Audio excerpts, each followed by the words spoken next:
وزارت دفاع میگوید که در نظر دارد تا یونیفرم تازه را به نیروهای این وزارت فراهم بسازد. سخنگوی وزارت دفاع از جلوگیری قاچاق برخی از سازوبرگ‌های نظامی به کشورهای همسایه نیز خبر می‌دهد. در این میان آگاهان مسائل نظامی داشتن یونیفرم را برای نیروهای ارتش مهم می‌دانند و می‌افزایند که این کار در کاهش جرم‌های جنایی در کشور نقش مهم را بازی خواهد کرد.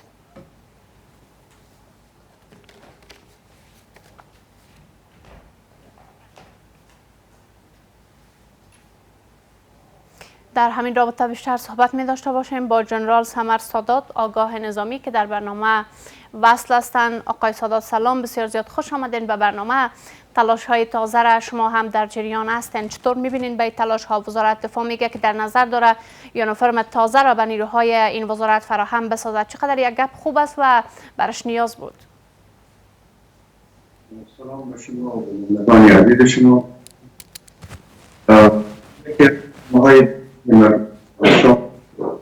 این 40 سال جنگ در افغانستان، ثبات در افغانستان، صلح و آرامش در افغانستان و امن و نظم عامه برای همشهری‌های آن بوده که اکنون آرزوهای مردم تا جایی را خاطری که جنگ در افغانستان محدود شمرده میشه و بسیار شده و آنقدر یک ناحیتش خوشحال هستند. یکی از روند کاری تامین امنیت و ثبات در کشور اردو و قوات‌های دفاعی و امنیتی افغانستان هست که اینا باید از حریم جغرافیای افغانستان، سرزمین افغانستان، آرامش و امنیت مردم افغانستان اینا حراست بکنن، دفاع بکنن تا مردم آرامش روحی داشته باشه و در فضای امن و امان در خانه‌های خود، در محل کار خود اینا مسئول باشند و این میتواند به یک اردوی منظم و یک قوای امنیتی و دفاعی منظم دارای یک نظم و دسیپلین آهنی و یک فرم واحد منظم اینا بتوانند فعالیت کنند تا مردم احساس بکنند که ما اردو داریم، ما پلیس داریم، ما نظام امنیتی داریم و مطابق به خدمات داخله یا اصولنامه عسکری یونیفرم در زمان امیر امان الله خان بازی که یک صفحه ضرورپا داشت مشخص شد در جغرافیای افغانستان که اولین بار توسط افسرهای ابدالی در سال 47 جغرافیای افغانستان نامگذاری شد و در زمان امیر شیر علی خان اردو شکل گرفت تحت نظر سپهسالار حسین علی خان. از اون زمان به طرف اردو آستا رفتن به سوی یک یونیفرم منظم، یک قیافه منظم، یک تشکیلات منظم که بعد از همینطور دست به دست شده آمدن تا امروز توقع زیادی مردم امیر میره که اردو باید منظم باشه. از این حالتی که ما فعلا داریم از این حالت برآیند که اردو نه یک سر و سامانی دارن، نه یک نظم قیافه‌ای دارن، نه یک سر و صورت منظمی دارن و نه یک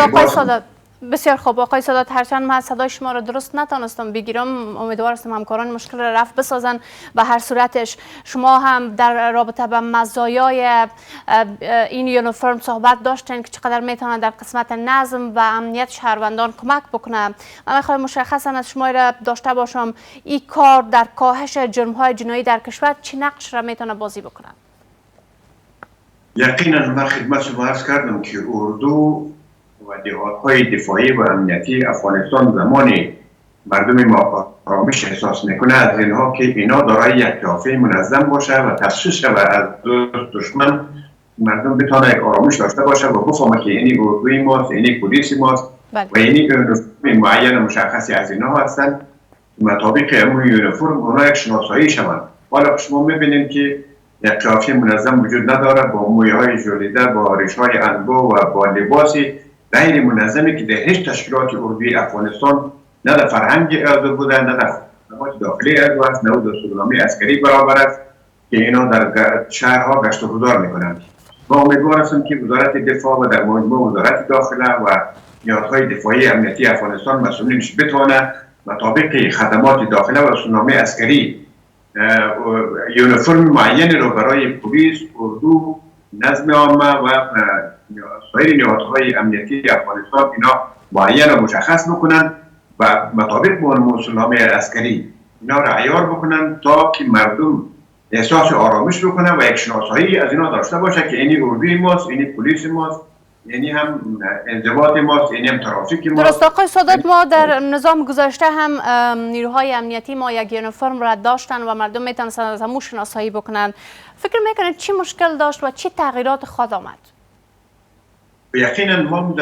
دمی امیدوار هستیم که وزارت اسلامی، وزارت دفاع، وزارت داخله اینا بتوانند یک یونیفرم واحد را مطابق دستورالنامه عسکری به وجود بیارن تا که مردم احساس آرامش بکنه و اینا را بشناسن و شناسایی بکنه که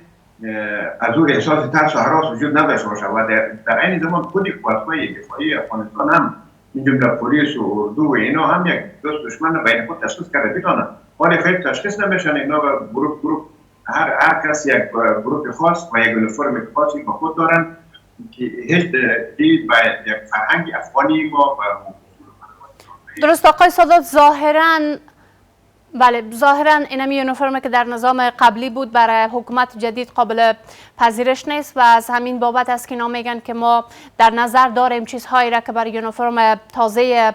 نیروهای امنیتی ما را آماده بسازیم. فکر میکنین که اینمی لباس، هرچند شما بر گذشته یونیفرم نظامی در افغانستان صحبت‌هایی داشتین، حالا این لباس به کدام اساس باید طرح شود؟ ما قبلا دستورالنامه عسکری داشتیم، خدمت شما عرض کردم، خدمات داخله داشتیم، مطابق از معیارها مشخص شده بود که یونیفرم قوای سرحدی چه قسم باشه، یونیفرم پلیس چه قسم باشه، یونیفرم انضباطی که در شهر توظیف است چه قسم باشه، انضباط و گارنیزون چه قسم یونیفرم داشته باشه، وزارت دفاع چه قسم یونیفرم داشته باشه و سایر نهادهای دفاعی و امنیتی افغانستان یونیفرم واحد و مشخص داشت. قوای کار یونیفرم معینی به خود داشتن، استحکام یونیفرم معین به خود داشتن. این نظر به صنوف اردو همین یونیفرم در نام دستورالنامه عسکری تدوین شده، مشخص شده که امارت اسلامی تا زمانی که قوانین را در این راستا میسازن که او را دکترین نظامی باید بسازن، اینا از امو دستورالنامه خدمات عسکری استفاده بکنن، به مو اساس او را به مو معیار اینا را آماده بسازن، پلیس خود را، اردوی خود را، انضباط انضباطی خود در شهر، گاردوی خود، مثلا ترافیک، پلیس ترافیک خود که اینا را همشهری‌های کابل بتوانند تشخیص بدن که یعنی عسکر پلیس ماست، یعنی اردوی ماست، اینا هستن که اینا نقش اساسی را میتونن در تقلیل جرایم، در مسائل امنیتی و ثبات در شهرهای مهم داشته باشند. سادات صاحب، شما گفتین اینطور یک چیز وجود داره که بر اساس از او باید تمام موضوعات حل شود و بر اساس از او لباس نظامی های ما آماده شوند. فکر میکنین مشکلات چی بوده که برای حکومت تازه قابل پذیرش نیست؟ مشکلات این است که ما متاسفانه که افراد مسلکی در رأس نهادهای دفاعی و امنیتی خود هنوز نداریم دیگر، ولی خود شما میبینیم که در اونجا در بخش جهاد و در بخش مثلا مبارزه مسلحانه خود اونو مطابق اونمو عرف و عنعنه خودشان و داشتن یک نظمی که در درون خود داشتن اینا عمل کردن و عمل میکنن که لباسشان و یونیفرمشان مردم ما میبینن در شهر گشت و گذار که میکنن، دریشای پلنگی با موی انبو و ریش انبو، اینا مویای جدیده و ریش انبو نمیتونه اینا یک مطابقتی به هیچ نوع اصول و قوانین افغانی و خدمات داخلی ما شما نداره. از اون لحاظ اینا باید خود مطابق اونمو عیار بسازه، مطابق عنعنه و رسم و رواج افغانی حداقل خود عیار بسازن، اینا از خدمات داخله و دستورالنامه عسکری استفاده بکنن تا زمانی که دکترین نظامی یک مقرره دیگر اینا تدوین میکنن. حداقل از او باید استفاده شود که اینا بتونن تشخیص شود با دشمن و با یک رهزنی که در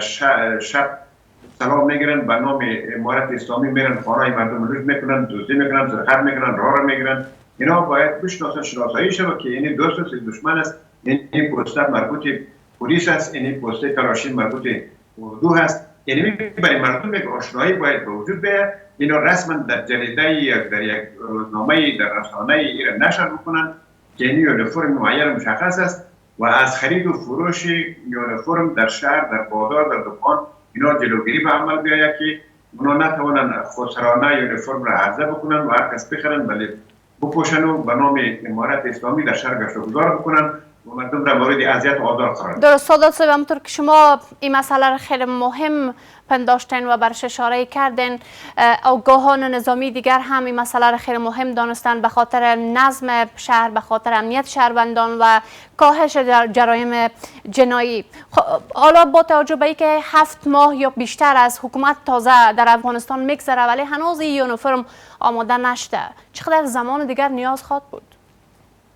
مشکلاتی وجود داره، خیلی زیاد مشکلات ها وجود داره در همه عرصه ها. متاسفانه که ما هم همین توقع داریم که امارت اسلامی برن به سوی یک تشکیلات منظم و معین حکومتداری به معنای ازی هست که مردم احساس آرامش بکنه، ما فقر بیداد نکنه، بیکاری بیداد نکنه، مامورین معاش نداره، پرسنل خود امارت هنوز آشا و واقعی درست منظم نمیشن. این اصلاحاتی است که باید اینا شب و روز تلاش بکنن. اول ساختار تشکیلاتی خود مطابق معیار ملی و منطقی و جهانی عیار بسازه و بعد از اون برن به سوی یک تطبیق قوانین و تقلیل جرایم درست مبارزه با جرایم علیه امنیت داخلی و خارجی و نظم و ثبات در کشور. درست، یعنی سادات بر تلاش های بیشتر نیاز است در این رابطه. اگر موضوع جنبندی داشته باشیم، خب حالا آنچه که یک اقدام مثبت گفته میشه این کار حکومت تازه، با این اقدامات مثبتی که حالا گفته میشه صورت میگیره، ما به کدام سمت روان هستیم؟ آیا خوشبینی وجود داره؟ خیلی بله اگر اینا بخواین باید اول یک کمیسیونی تشکیل بکنن در این راستا. کمیسیون متخصصین باشه، دکترین نظامی باشه، اشخاصی باشه که حداقل اون تعلیمات و تحصیلات اکادمیک نظامی داشته باشه. اکادمیک نظامی و پلیس در این بخشا اونا بتوانن همین کمیسیون هم یونیفرم مشخص کنن، هم لایحه وظایف پلیس بسازه، برای اردو بسازه. سادات صاحب بسیار زیاد تشکر، ممنون که در برنامه بودین با ما. متاسفانه که وقت برنامه تمام است. ممنون از حضور شما.